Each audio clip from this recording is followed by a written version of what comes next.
আমি যদি একটু শুরুতে বলি যে আমার একটি বাচ্চা চতুর্থ শ্রেণীতে পড়ে, তার প্রাইভেট একটি স্কুলে পড়ে, তার ভর্তি মানে পুনঃভর্তি ফি এবছর হয়েছে ৪২,০০০ টাকা। গত বছরও এমনই ছিল।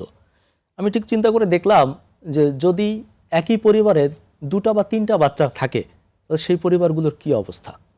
আমি ব্যক্তিগতভাবে একজন মানবাধিকার কর্মী, একজন সাংবাদিক, আমি বিভিন্ন মানুষের সাথে মিশি, কাজ করি, দেখি আসলে একটা নীরবভাবে খুব ভয়ঙ্কর অবস্থা চলছে এই মধ্যবিত্ত এবং নিম্ন মধ্যবিত্ত পরিবারগুলোর। দেখুন, সরকারি কিন্তু আইন আছে এবং সরকারি আইনে স্পষ্ট বলা আছে যে প্রতি বছর পুনঃভর্তি ফি এটা একেবারেই অবৈধ, এটা কোনোভাবেই নেওয়া যাবে না।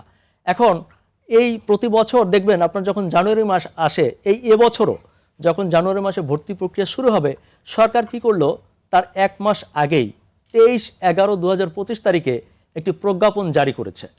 সেই প্রজ্ঞাপনে স্পষ্ট করে কিন্তু বলা আছে যে একই স্কুলে যদি শিক্ষার্থী বার্ষিক পরীক্ষায় উত্তীর্ণ হয় তাহলে পরবর্তী ক্লাসে ভর্তি হওয়ার জন্য তার কাছ থেকে কোনো রকম ফি নেওয়া যাবে না, তবে সেশন চার্জ নেওয়া যাবে। এরকম একটা সচিবীয় পর্যায় থেকে স্পষ্ট প্রজ্ঞাপন হওয়ার পরেও সেই আইনটি বাংলাদেশে বাস্তবায়ন করা যায়নি।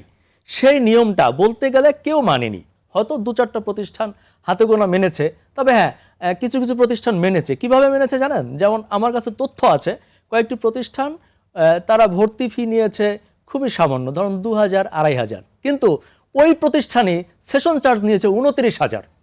আপনি একবার চিন্তা করেন যে কতখানি জালিয়াতি চলছে এই শিক্ষা সেক্টরে। হ্যাঁ, ২৯,০০০ টাকা সেশন চার্জ কিসে, যে কেন গুরুত্ব দেওয়া হচ্ছে না? এরকম একটি প্রজ্ঞাপন থাকার পরেও সেটি কেন বাস্তবায়ন হচ্ছে না, এবং কেন বাস্তবায়ন হচ্ছে না এটাই কিন্তু মূলত আমরা আমাদের সংগঠনের পক্ষ থেকে আমি নিজে বাদী হয়ে রিট করেছি। আমি রিটে জনস্বার্থে এটাই বলতে চেয়েছি যে সেই 23/11/2025 সালে যে আর কি প্রজ্ঞাপনটি জারি হয়েছিল সেটির বাস্তবায়ন কেন হয়নি, সেটার জন্য কিন্তু আমরা মূলত এই রিটটি করেছি। আমরা রিটে কিন্তু ৩টি বিষয় স্পষ্ট করতে বলেছি এবং ৩টি বিষয়ে সরকারকে পদক্ষেপ নিতে বলেছি এবং মহামান্য হাইকোর্টের নির্দেশনা চেয়েছি। সেই ৩টি কি? প্রথমত হচ্ছে যে 23/11/2025 সালে যে প্রজ্ঞাপনটি জারি করা হয়েছে শিক্ষা সচিব থেকে, সেই প্রজ্ঞাপনটি আমরা দ্রুত বাস্তবায়ন দেখতে চাই এবং কোনো রকম পুনঃভর্তি ফি নেওয়া যাবে না সেটির ব্যাপারে যথাযথ ব্যবস্থা নেওয়ার জন্য নির্দেশনা প্রদান। দ্বিতীয় কথা হচ্ছে, সেই প্রজ্ঞাপন থাকা সত্ত্বেও 2026 সালে বছরের শুরুতেই যারা হাজার কোটি টাকা নিয়ে গেছে যে প্রতিষ্ঠানগুলো, সেই প্রতিষ্ঠানের টাকা ফেরত দিতে হবে প্রত্যেকটা অভিভাবককে।